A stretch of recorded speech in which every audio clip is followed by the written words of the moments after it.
A notícia mais recente que nós temos agora é do Big Brother, onde o ex-participante Pedro, ele acabou pedindo para sair e assim que ele saiu já foi interceptado pela polícia, onde ele vai ser acusado de asseio.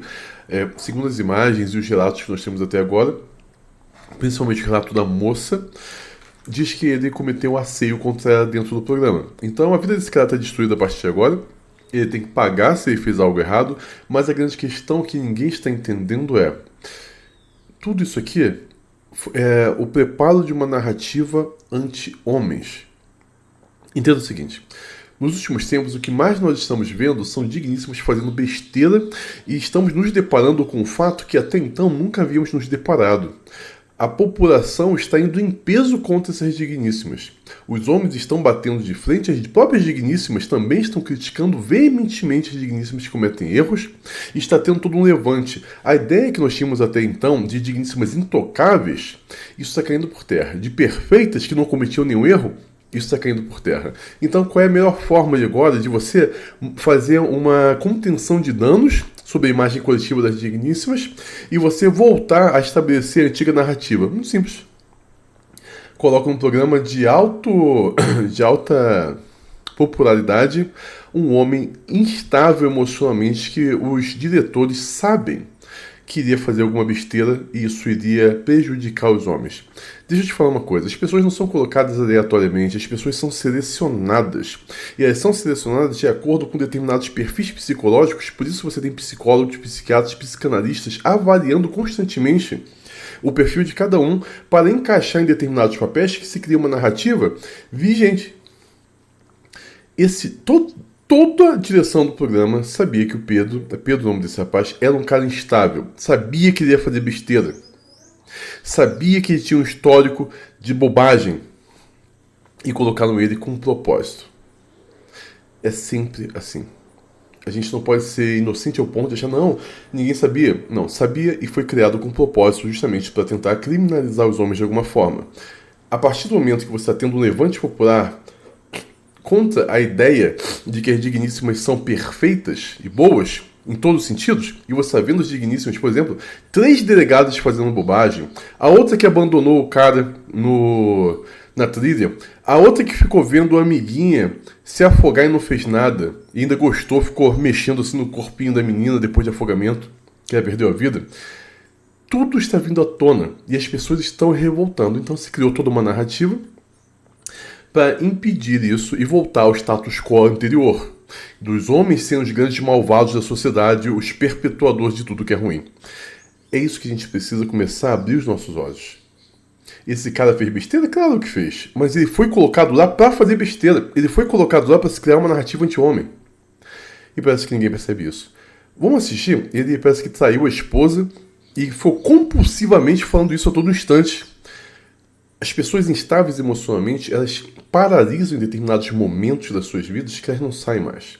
E elas começam a fazer uma vitimização sobre isso. E sabe qual é o pior?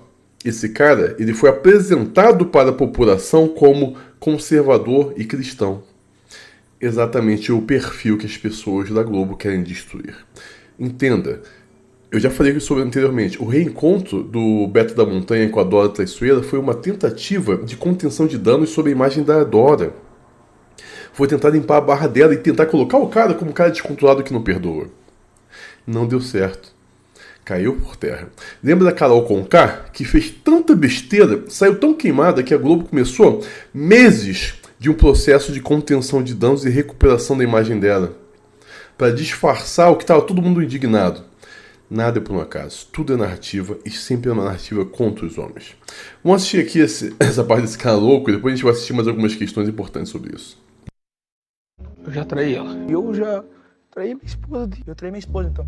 Isso é um negócio muito forte na minha vida. Eu falei, o bagulho ia abrir. Minha esposa já me perdoou lá fora, é um bagulho íntimo, mas eu já traí minha esposa.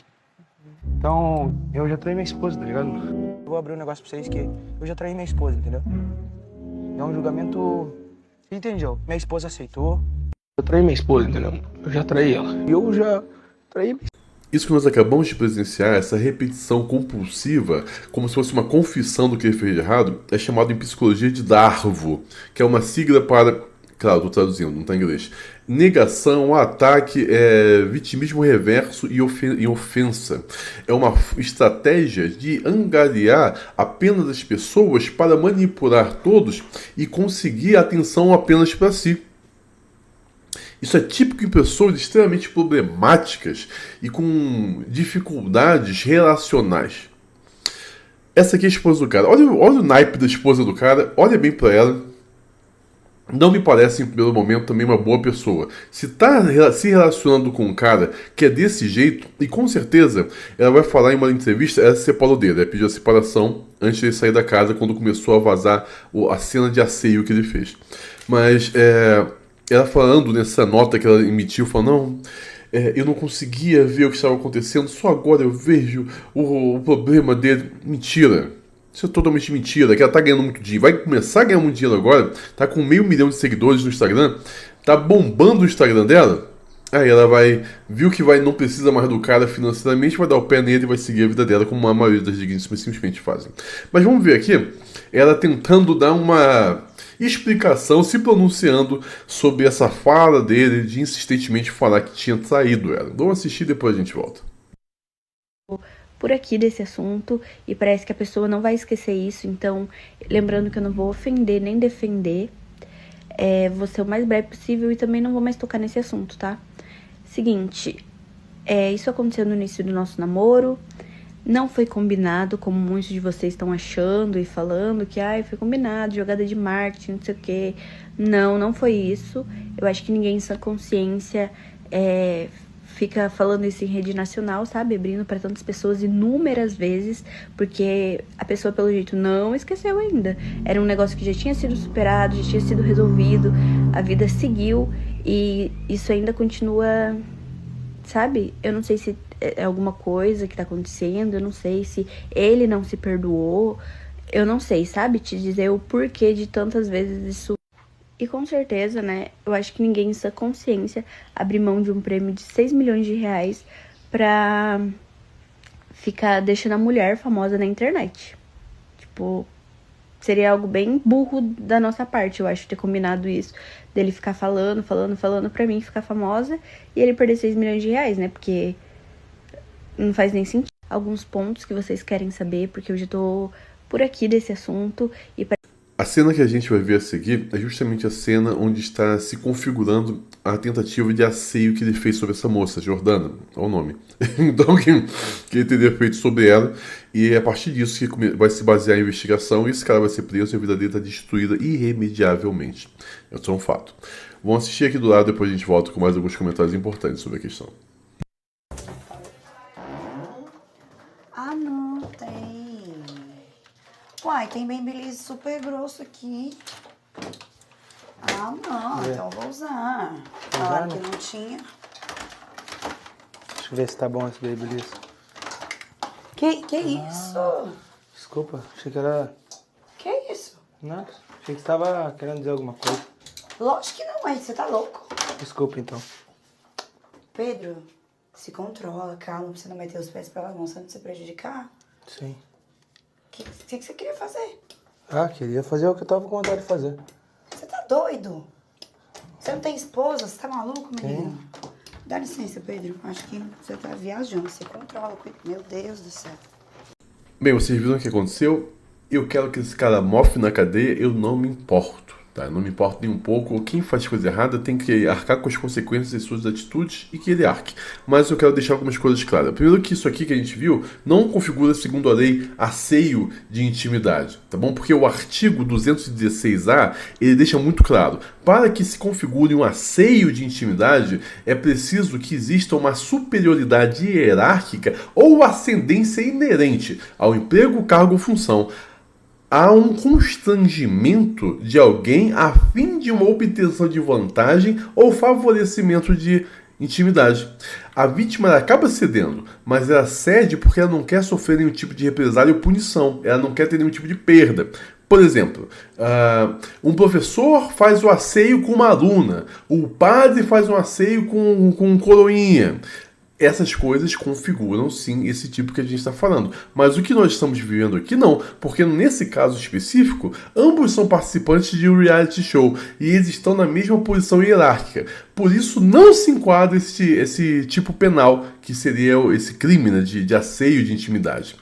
O que aconteceu é que quando ele encurrala, tá, a moça Jordana, lá na despensa, tentando dar um beijo no pescoço, ele segura pelo pescoço e dá um beijo na boca dela, o que ele está fazendo aqui é uma importunação de intimidade, que é o artigo 215-A do Código Penal. Então, existe uma diferença muito clara. Sempre se tenta falar que os homens são os grandes assediadores. Isso simplesmente é falso. Não é verdadeiro. Mais uma vez, não estou dizendo que não houve nenhum problema. Houve. Claramente houve. Só que não é o que estão tentando passar. Porque se você aceita uma mentira dita por esse cara, isso vai respingar em todo mundo. Eu sou contra as mentiras. Eu sou contra a mentira, não importa. Pode ser uma mentira dita contra um inimigo meu. Eu não vou apoiar. Por mais que eu não goste do cara, eu não vou apoiar.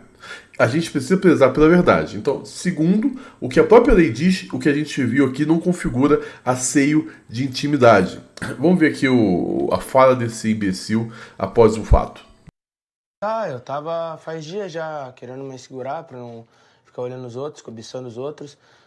As meninas, a Jordana principalmente, porque ela é muito parecida com a minha esposa. E daí hoje eu acabei caindo nisso. Olhei pra ela, cobicei ela, desejei ela. E achei que ela tinha dado moral também, tinha sido recíproco, mas pelo que eu vi era essa coisa da minha cabeça. Que ela falou, vamos ali procurar um Babyliss, aonde? Ali em cima, não sei o que lá. E daí a gente chegou na despensa lá e eu tentei beijar ela, então eu entendi errado, não era isso que ela queria. Bom, depois disso ele pede para sair e sai do programa e vai direto para a investigação policial. E o cara destruiu tudo que ele tinha. O cara já tinha pouco na vida e ele destruiu o pouco que ele tinha de uma forma irremediável. Vai arcar com as consequências do que ele fez. O problema dele não é problema meu. O problema que é meu é não aceitar as narrativas que estão sendo criadas por televisão para tentar jogar o povo mais uma vez contra os homens, principalmente agora que nós estamos vivendo uma virada, onde a sociedade tem ficado contra as atitudes das digníssimas. Eu não vou aceitar isso de forma passiva. Agora vamos ver o que a Jordana falou sobre o ocorrido. Esse aqui vai ser o vídeo da Jordana, onde ela vai narrar o que aconteceu para que a gente tenha uma ideia de como foi. Deve estar com a Aline, eu ia lá no seu quarto perguntar. Aí eu peguei e... Aí ele pegou e falou, não, no confessionário tem, na despensa tem. Aí eu peguei e falei assim, não, acho que não, porque eu vi que tinha outras coisas, mas eu não sabia que tinha um Babyliss. Aí ele falou, não, lá tem mais, quer ver? Alguma coisa assim. Aí eu falei, será? Aí ele abriu, me ajudou, aí eu peguei e fui procurar. Eu falei, nossa, realmente tem. Aí comecei a desenrolar aqui, aí ele veio, aí tipo assim, o negócio do Babyliss é bem no canto. Sim. Aí ele veio e ele deixou eu te ajudar, não sei o quê. Aí eu já achei meio estranho, mas assim, até então eu pensei, ele não bate bem, né? Tudo bem, vou ignorar. Aí eu peguei, terminei. Aí no que eu terminei, aqui tem uma parede. Aí ele pegou, me prensou assim na parede, fez assim e fez assim. Aí só ele não apertou, mas ele segurou. Ele segurou. Eu senti a mão dele no meu pescoço. Só que ele não apertou forte, ele segurou e fez assim. Pra beijar. Aí eu fiquei assim. Se ele não apertasse. Eu fiquei assim, você tá louco? Eu nem sei o que eu falei. Você tá louco? O que você tá fazendo? Deve estar com a...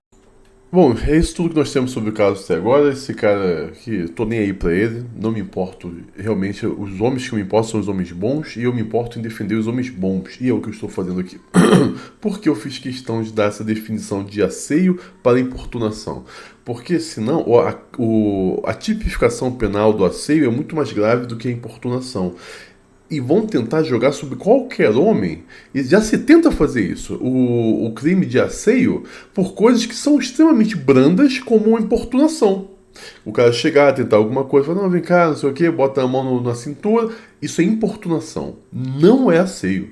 E eu não vou aceitar que essa narrativa cole, porque isso vai ser jogado contra todos os homens. Qualquer coisa agora vai ser asseio, e eu não aceito isso, então vamos posicionar contra. Mas diz aqui o que você pensa sobre essa questão toda. Você está acompanhando isso? Você vê o BBB? Você vê essa porcaria? Coloque nos comentários o que você acha sobre esse caso. Vamos ampliar esse debate.